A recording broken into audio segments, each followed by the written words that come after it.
Hello दोस्तों, कैसे हो आप लोग? उम्मीद करूंगा सब बढ़िया होगा, स्वस्थ होगा, मस्त होगा।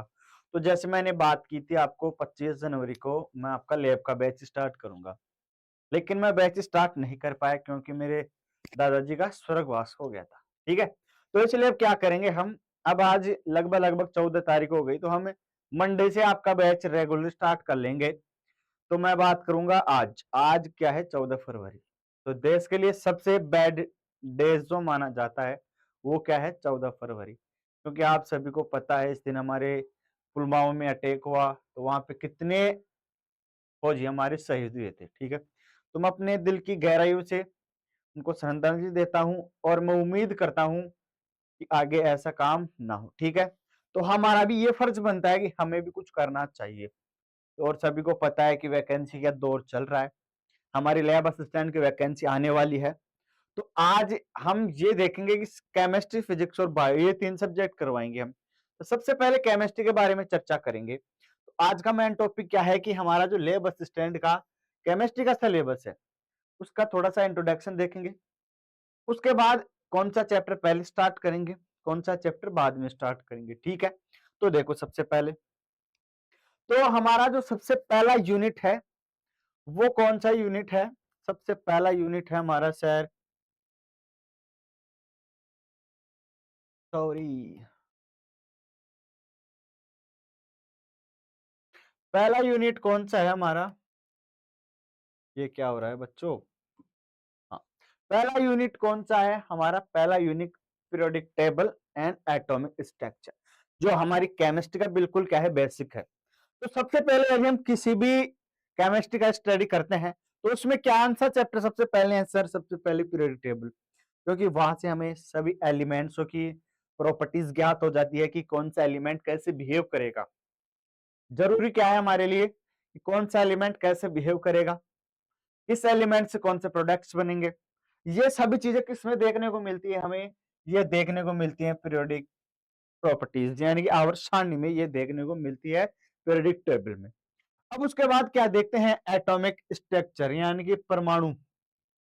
परमाणु में हमने देखा कि क्या क्या पार्टिकल्स पाए जाते हैं, कैसे कैसे इलेक्ट्रॉन मूव करते हैं। ये तमाम चीजें देखते हैं हम किसमें? एटम में।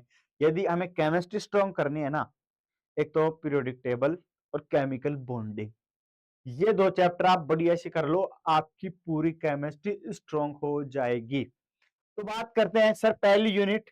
और फर्स्ट यूनिट में क्या है कि सर हमारी आवर्त सारणी है और हमारा क्या है सर? एटम है।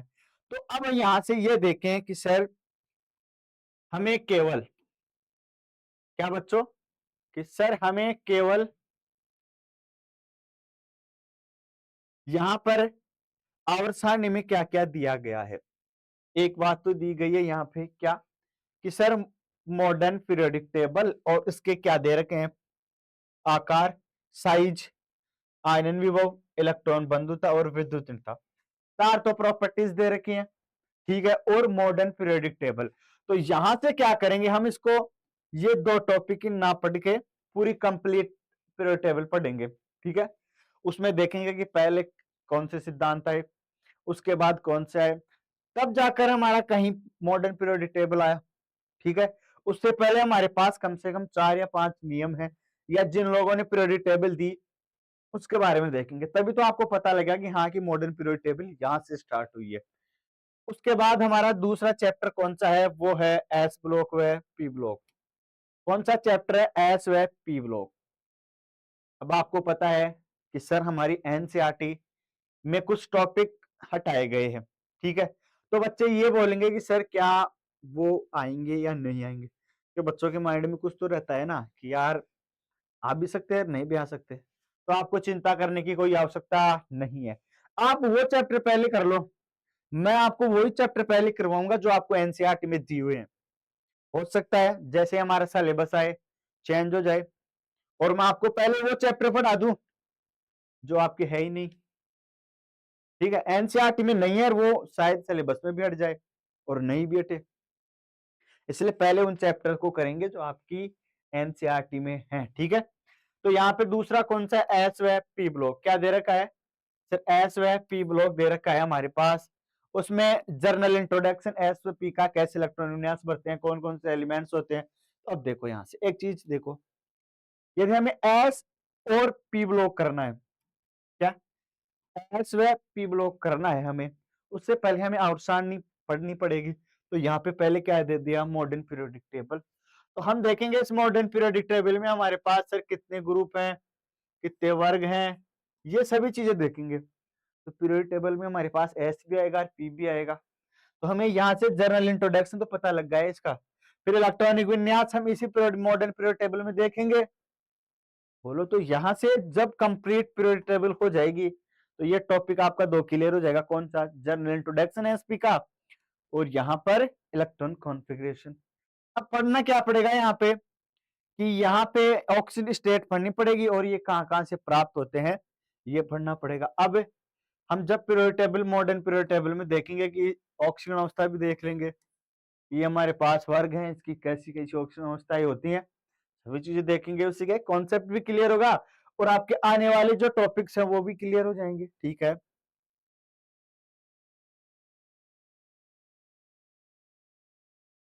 और यहाँ पर फिर क्या दे रखा है, इसके भौतिक व रासायनिक गुण की बात कर लेंगे। यहाँ तक 2 हमारी यूनिट हो गई, फर्स्ट यूनिट और सेकंड यूनिट। अब थर्ड यूनिट में देखो हमारी कौन सी है, केमिकल इक्विलिब्रियम, आयनिक इक्विलिब्रियम। अब फिजिकल केमिस्ट्री दे रखी है, तो यहाँ पर सबसे इजी चैप्टर है जो हमारा यूनिट थर्ड। यूनिट थर्ड बहुत ही इजी चैप्टर है, इसमें कोई, हाँ मानता हूं मैं यहाँ पे ये आयनन इक्विलिब्रियम थोड़ा सा टफ टॉपिक लगता है, लेकिन उम्मीद करो आप, मैं आपको ऐसा पढ़ाऊंगा कि आप बोलोगे कि हाँ सर हमें ना तो कोई चैप्टर टफ लग रहा है, ना उससे हमारे क्वेश्चंस भी सभी बन रहे हैं सर, ये बोलोगे आप। अब उसके बाद हम बात कर लेते हैं हमारा कौन सा, ये हो ही गया केमिकल इक्विलिब्रियम।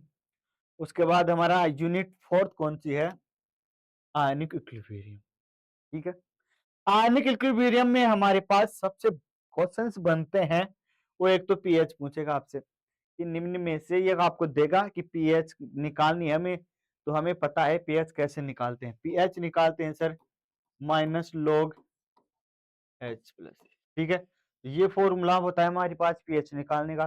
तो यहाँ से पीएच के साथ हम और भी फैक्टर्स वगैरह सब देखेंगे, क्योंकि जैसे जैसे चैप्टर चलेगा, जैसे जैसे क्लासें होंगी, सबको पता लग जाएगा आपको कि कहाँ से क्वेश्चन आएंगे। और बढ़िया सी बढ़िया कंटेंट यदि नहीं करवाया जाए तो बात करो।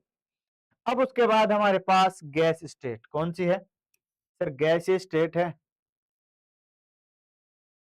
अब गैस स्टेट्स में हमारे पास हमारे जितने भी नियम हैं सर वो सभी दे रखे हैं। उसके बाद हमारी लिक्विड स्टेट है, उसके बाद हमारी सॉलिड स्टेट है, उसके बाद हमारा सॉल्यूशन है, फिर हमारी ऑर्गेनिक केमिस्ट्री स्टार्ट होती है। ठीक है, सिलेबस तो सबके पास होगा मेरे हिसाब से, यदि नहीं है तो आप गूगल से डाउनलोड कर सकते हैं। अब हमारे पास ऑर्गेनिक केमिस्ट्री में बहुत सी चीजें दे रखी हैं।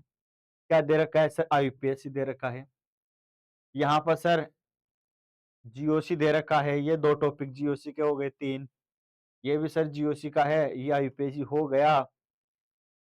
अब उसके बाद क्या हो गया सर, नीचे ये हो गया आइसोमर्स। ठीक है, तो बेसिक ऑर्गेनिक केमिस्ट्री आपकी पूरी कंप्लीट दी हुई है। उसके बाद हमारा 10 यूनिट्स कौन सी आ गई, हाइड्रोकार्बन्स। ठीक है, यहां तक तो सबको समझ में आ गया कि हाँ सर ये बातें हैं हमारी।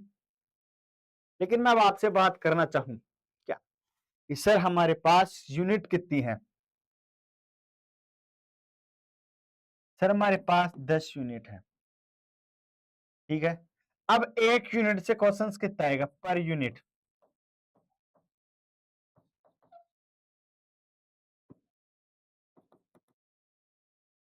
पर यूनिट क्वेश्चंस आएगा सर 3।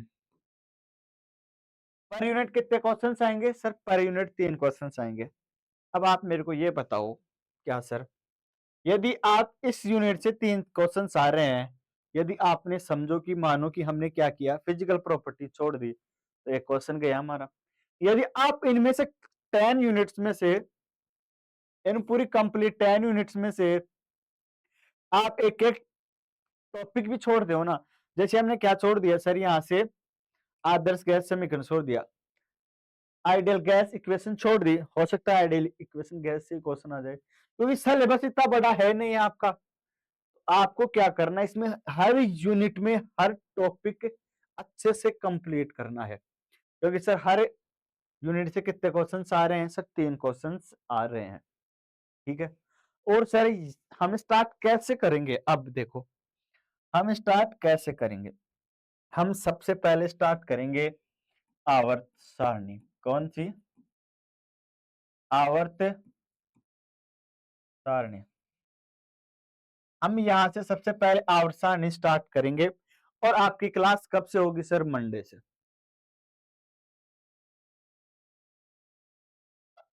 आपकी क्लास कब से होगी? मंडे से। आपकी क्लास मंडे से स्टार्ट हो जाएगी और आपको रिकॉर्डेड क्लास मिलेगी।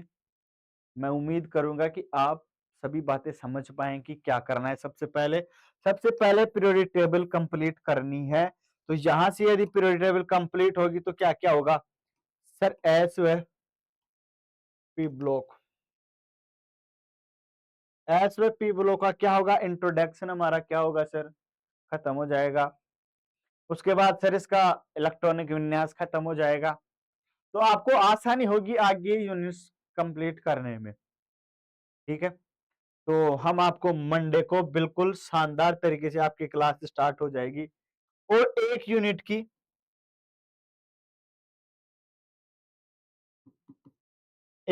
की कम से कम 6 क्लास होगी, ज्यादा भी हो सकती है। अब जैसे मेरे पास आवर्त सारणी है, इसकी 6 क्लास होगी। उसके बाद फिर मेरा इसी एटम दे रखा है, एटम भी दे रखा है, तो उसकी भी कम से कम 6 से 7 क्लास होगी। अब ऐसा नहीं सर, आपने तो बोला था कि एक यूनिट आपकी 6 में होगी ना, क्योंकि यहाँ पे देखो ना आवर्त सारणी कितना बड़ा टॉपिक है, अपने आप में बहुत बड़ा टॉपिक है। एटॉमिक स्ट्रक्चर भी बहुत बड़ा टॉपिक है। तो मैं उम्मीद करूंगा कि सभी बच्चे चैनल को जरूर सब्सक्राइब करेंगे, वीडियो को लाइक करेंगे और मंडे से आपकी क्लास रेगुलर हो जाएगी, ठीक है। तो मिलते हैं आपको मंडे को नेक्स्ट वीडियो में। तब तक के लिए स्वस्थ रहिए, मस्त रहिए। जय हिंद, जय भारत।